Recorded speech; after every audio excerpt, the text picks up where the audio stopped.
Good evening, everyone, and welcome to today's daily test paper discussion. New CDS and FCAT test paper number 6।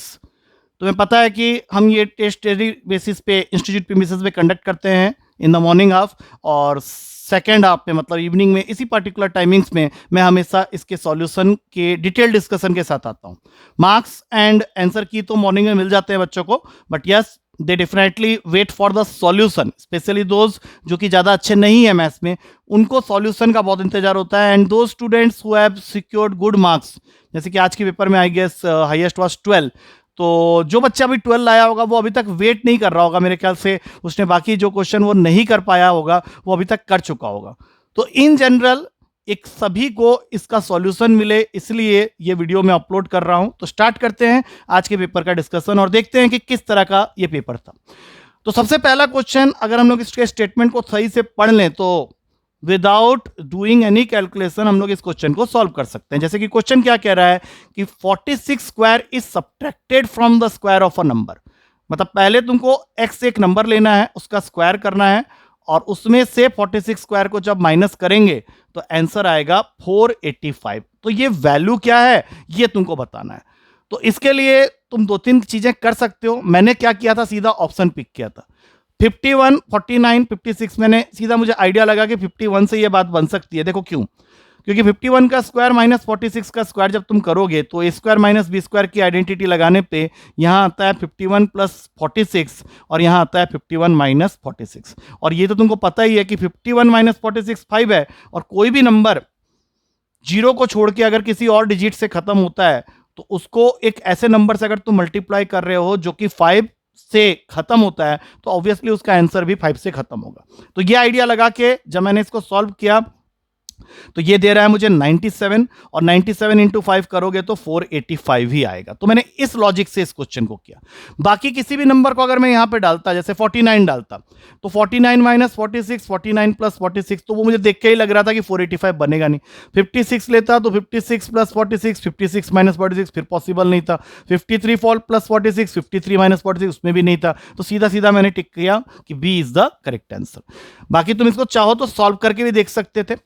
अच्छा, अगला question है HCF LCM को थोड़ा सा turn करके दिया है। क्वेश्चन क्या कह रहा है कि a is the set of those positive integers such that when these are divided by 2, 3, 4, 5 and 6, अगर तुम इससे डिवाइड करते हो इस पर्टिकुलर सेट के पॉजिटिव नंबर्स को, तो in each case the remainders which will come respectively are 1, 2, 3, 4 and 5। तो ये वो वाला केस हो गया है जहां पे तुम देख सकते हो 2 minus 1, 3 minus 2, 4 minus 3, 5 minus 4, 6 minus 5। Each case में तुम्हारा जो रिमाइंडर आ रहा है that is uniformly coming out to be 1।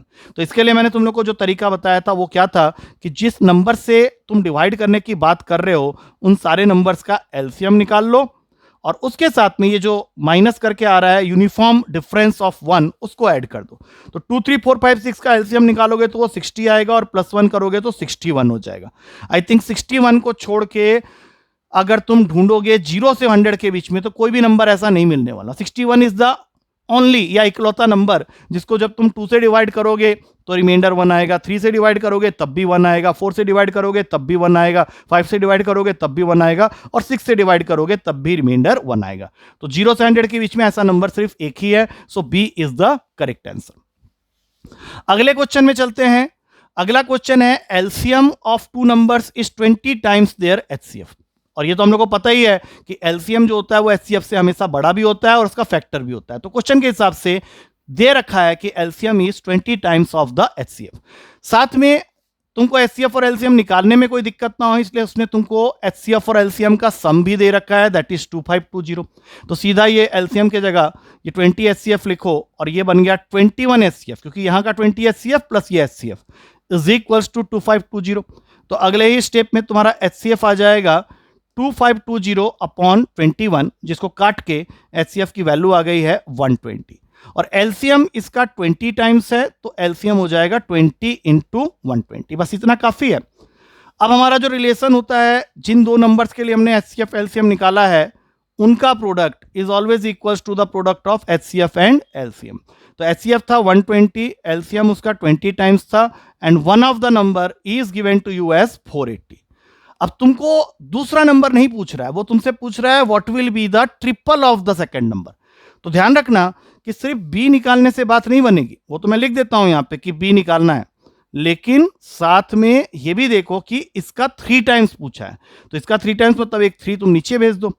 अब ये इसको काटेगा 4 में, 3 इसको काटेगा 40 में, 4 इसको काटेगा 10 में। तो टोटल वैल्यू अब तुम यहाँ पे चेक कर सकते हो, it will be giving you कितना आ रहा है यहाँ पे, एक सेकेंड। HCF की वैल्यू ये मैंने यहाँ पे शायद थोड़ी गड़बड़ की है, एक बार चेक कर लेते हैं। 21 को 2520 से कट करना है हम लोग को, 120 ही आएगा, और 20 इंटू 120 मैंने यहाँ लिख दिया। 480 वन ऑफ द नंबर, अच्छा 480 था ना, ये मैंने काट दिया ऐसे ही, चलो कोई बात नहीं। ये 124 में गया, 4 इसको काटेगा 30 में, 3 10 220 100, इसका आंसर 1800 आना चाहिए। एक बार फ्रेश इसको फिर से करते हैं, थोड़ा सा कहीं गड़बड़ हो गया है, मैं एक बार फिर से करता हूं। देखो क्वेश्चन स्टार्ट हुआ है जिसमें तुमको बोला जा रहा है कि LCM is 20 times the HCF, LCM is 20 times of HCF, और साथ में क्या दिया हुआ है कि HCF प्लस LCM दोनों मिला के इक्वल है 2520 के। तो 20 HCF अगर मैं यहां लिखता हूं तो ये बन जाता है 21 HCF इज इक्वल्स टू 2520। यहां से HCF की वैल्यू आ जाएगी 2520 अपॉन 21। एक बार अच्छे से कर लेते हैं। हाँ, अब यहां देखते हैं क्या गलती हो रही है। तो सबसे पहले तो 1 के टेबल में ये जाएगा 1 21 420 120 आ गया, ठीक है। HCF तो ठीक है, HCF is coming out to be 120, और LCM अगर उसका 20 टाइम्स है तो 20 इंटू 120, 20 इंटू 120 दे देगा तुमको 2400। संभाल के रख लेते हैं। अब चलते हैं फॉर्मूला में, HCF into LCM is equals to product of two numbers. तो HCF है 120, LCM हमने निकाल लिया 2400, one of the number is 480। हमें दूसरे नंबर का ट्रिपल चाहिए, बस इतना ध्यान रखते हैं, बाद में ट्रिपल कर लेंगे, कोई दिक्कत नहीं। 120 इंटू 2400 अपॉन 480, ये इसको काटेगा 4 में, 4 इसको काटेगा 800 नहीं 600 में। हाँ, यहां गलती कर रहा था मैं, 3 ऊपर आना था। तो बी अगर 600 आ गया है तो इसका 3 टाइम्स करेंगे तो ये बन जाएगा 1800, and that option is available in D option. तो गलती ये हुई थी कि मैंने 3 नीचे फेंक दिया था, इसीलिए एक साथ काफी सारे स्टेप्स नहीं करने चाहिए। अच्छा, अब देखते हैं नेक्स्ट क्वेश्चन में। There are certain 2 digit numbers, मतलब तुम्हारे पास में कुछ 2 डिजिट के नंबर्स हैं जिसको हम लोग यूजुअली लेट कर लेते हैं टेंस और यूनिट्स प्लेस में x और y, जिससे कि नंबर हो गया 10x plus y। This is your original number. अच्छा, यहां पे मैं कुछ करूंगा जो कि एक्चुअली मैं करता नहीं हूं, लेकिन थोड़ा डिटेल में समझा रहा हूं। And the difference between the number obtained by reversing it अगर मैं कर रहा हूं तो ये बन जाएगा 10y प्लस x। तो डिफरेंस अगर मैं करता हूं इन दोनों वैल्यूज का तो ये बन जाता है 9x माइनस वाई। मैंने इनको माइनस कर दिया है, 10x minus x minus 10y, तो ये किसके इक्वल है 27 के। तो यहां से x माइनस वाई की वैल्यू आ गई 3। अब क्वेश्चन पूछ रहा है how many such maximum 2 digit numbers are there जिनके डिजिट्स के बीच का डिफरेंस 3 का होना चाहिए। तो लेट्स स्टार्ट राइटिंग देम। 30 हो गया, लेकिन 30 का रिवर्स करोगे तो 03 होगा, इसको छोड़ दो, ये 2 डिजिट नंबर नहीं बन रहा है, बाकी सारे होंगे। स्टार्ट करते हैं। अगर मैं 14 लेता हूं तो इसके लिए रिवर्स 41, डिफरेंस देख सकते हो 27 का बन रहा है। नेक्स्ट आएगा कोई ऐसा नंबर जिसके डिजिट्स के बीच का डिफरेंस, जैसे मैं यहां लेता हूं 25, इसका उल्टा किया 52, इसका भी डिफरेंस 27 का बन रहा है। ऐसे काउंटिंग करते हैं कितना बन रहा है। उसके बाद नेक्स्ट वैल्यू तुम्हारी आ जाएगी 36, इसको उल्टा किया 63, डिफरेंस इज अगेन 27। फिर 47, इसको उल्टा किया 74, अगेन डिफरेंस इज 27। तो हमें ये काउंटिंग करनी है कि कितने वैल्यूज हो सकते हैं। अब नेक्स्ट लिया 58, यहां उल्टा किया 85, एक और पेयर बन गया।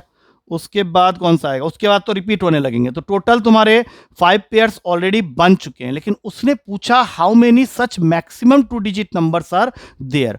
तो how many such maximum 2 digit numbers are there, अगर मैं यहाँ पे और थोड़ा सा सोचूं तो शायद कुछ और निकल के आए। जैसे 25 तक तो हम लोग पहुंच ही गए थे, यहाँ पे और कुछ अगर निकालना चाहें, 63 तो हो ही गया, 74 वो रिपीट होने लगेगा। तो टोटल पेयर्स कितने बन रहे हैं, 30 03 को हम लोग ले नहीं पा रहे थे, 1 2 3 4 5। इसमें अगर इसने पेयर लिखा होता तो बात जम जाती।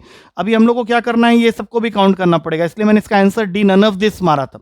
लेकिन अगर यहाँ पे लिखा है how many such maximum 2 digit numbers are there, pair of numbers are there, तो हम लोग को इसके साथ जाना पड़ेगा, दैट मीन्स 5 के साथ जाना पड़ेगा। ठीक है ना। चलो अब अगले क्वेश्चन में चलते हैं। अब ये क्वेश्चन नंबर सिस्टम के उन क्वेश्चंस में से हैं जिनके बारे में हमने क्लास में बातें तो की है, बट ये थोड़े से ट्विस्ट होके हैं। जैसे ये क्वेश्चन में दिया हुआ है x की वैल्यू है √2 + 1 अपॉन √2 - 1, और तुम्हें एक और इक्वेशन दे रखी है x - y के लिए, दैट इज 4√2। तो तुमको करना क्या है, तुमको करना है x² और y² की वैल्यू को कैलकुलेट करके ऐड। तो x तो हमारे पास है, लेकिन मैं चाहता हूं कि मैं इसको थोड़ा सा और सिंप्लीफाई कर दूं, तो मैं इसके लिए √2 + 1 से ऊपर नीचे मल्टीप्लाई कर देता हूं, दैट मीन्स रैशनलाइज कर देता हूं। तो इससे नीचे वाला पार्ट a² - b² से 1 हो जाएगा, ऊपर आ जाएगा √2 + 1 का होल स्क्वायर। इसको जरा खोल लेते हैं, 2 + 1 + 2 √2, दैट मीन्स x की वैल्यू आ गई 3 + 2 √2, और इसको उठा के यहां पुट कर दो, जिससे कि नेक्स्ट स्टेप में मुझे y की वैल्यू भी मिल जाए। तो 3 + 2 √2 - y = 4 √2, तो y की वैल्यू हो जाएगी 3 - 2 √2। अब देखो तुम्हारे पास ये दोनों वैल्यूज आ गए, x की वैल्यू आ गई 3 + 2 √2, y की वैल्यू आ गई 3 - 2 √2। अब चलते हैं x² + y² की तरफ। तो 3 + 2 √2 का स्क्वायर प्लस 3 - 2 √2 का स्क्वायर, इसके आगे सब लोग कर सकते हैं। 9 + 8 9 + 8, ये जो 2ab वाला टर्म होगा वो दोनों में सेम होगा, तो वो कैंसिल हो जाएगा, इसलिए मैंने लिखा नहीं है।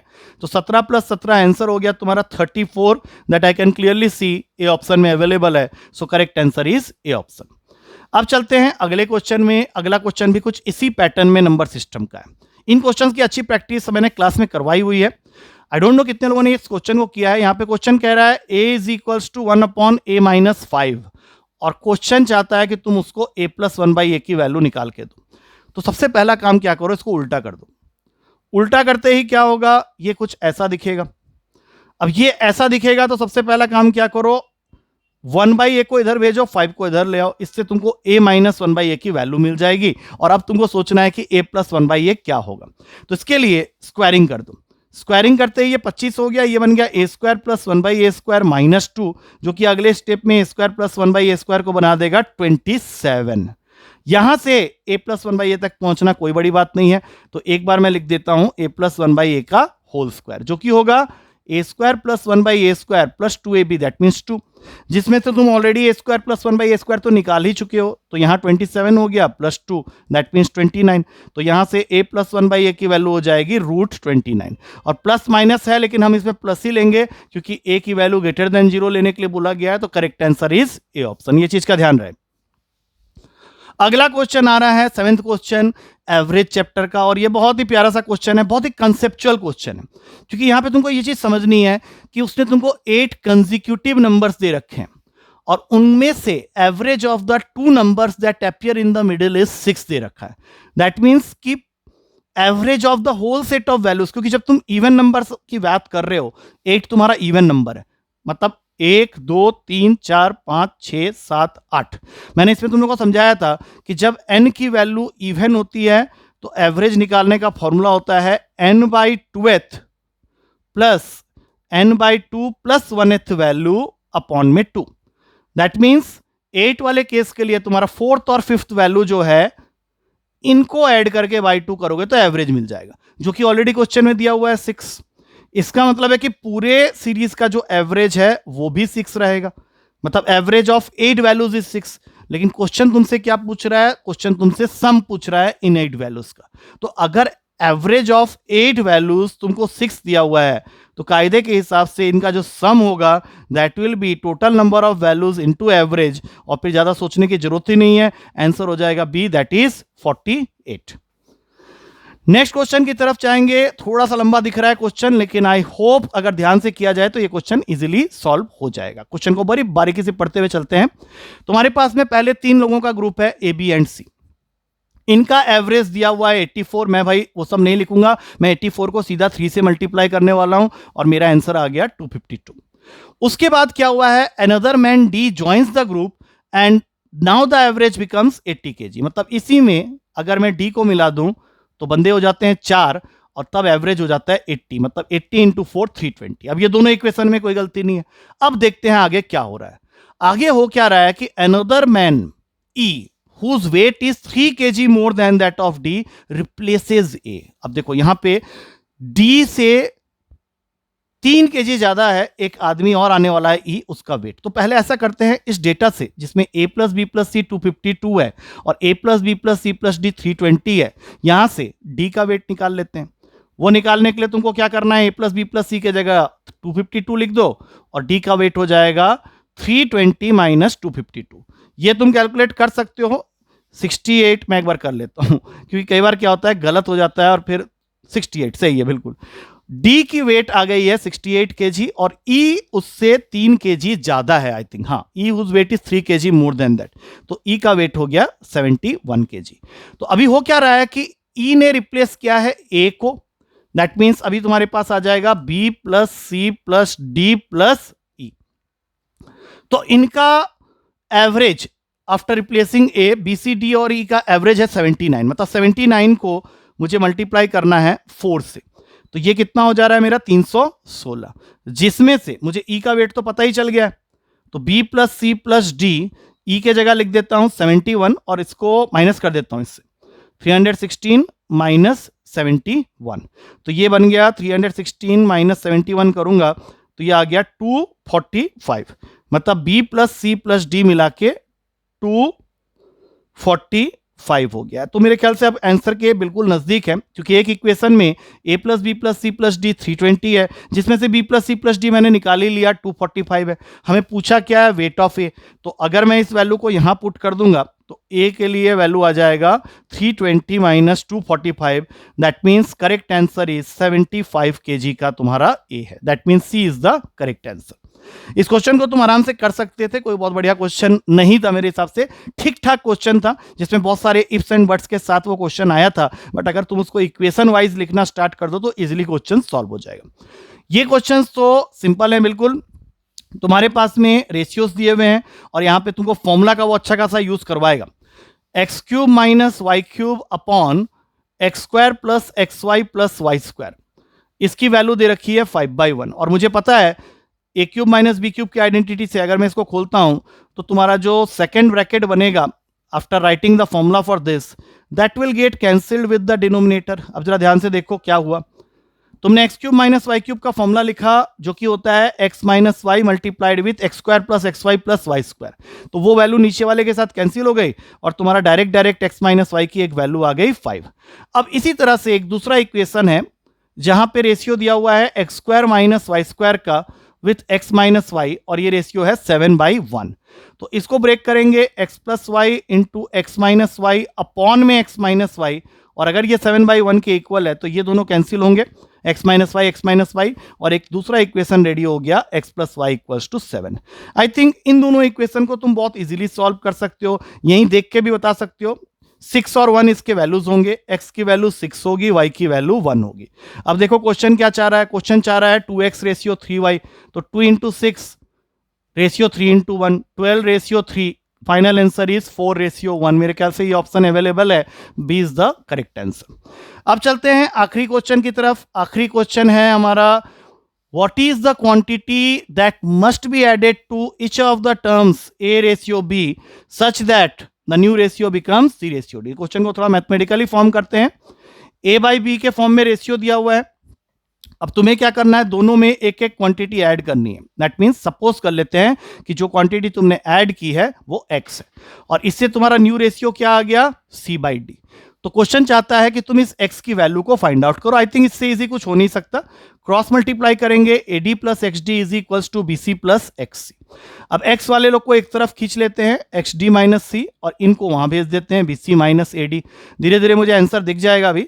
तो x की वैल्यू आ गई है BC minus AD upon D minus C। अब जरा अगर मैं ऑप्शन में देखूं तो डायरेक्ट तो मुझे आंसर नहीं दिख रहा, लेकिन D ऑप्शन में यहां पे अगर मैं माइनस का साइन कॉमन ले लूं तो ये बन जाता है AD माइनस BC, और यहां से माइनस का साइन कॉमन ले लूं तो ये बन जाता है C माइनस D। दोनों को कैंसिल किया, I think this is the correct answer. AD minus BC upon C minus D, and that is available in D option. So with this we come to the end of the discussion of this paper. इस paper की अगर मैं बात करूं तो इसमें दो question ऐसे थे जहां पे थोड़ा सा टाइम लगा है. एक तो वो थर्ड क्वेश्चन अभी भी क्लियर नहीं है. अगर वो नंबर्स पूछ रहा है तब तो वो 10 के 10 नंबर होंगे.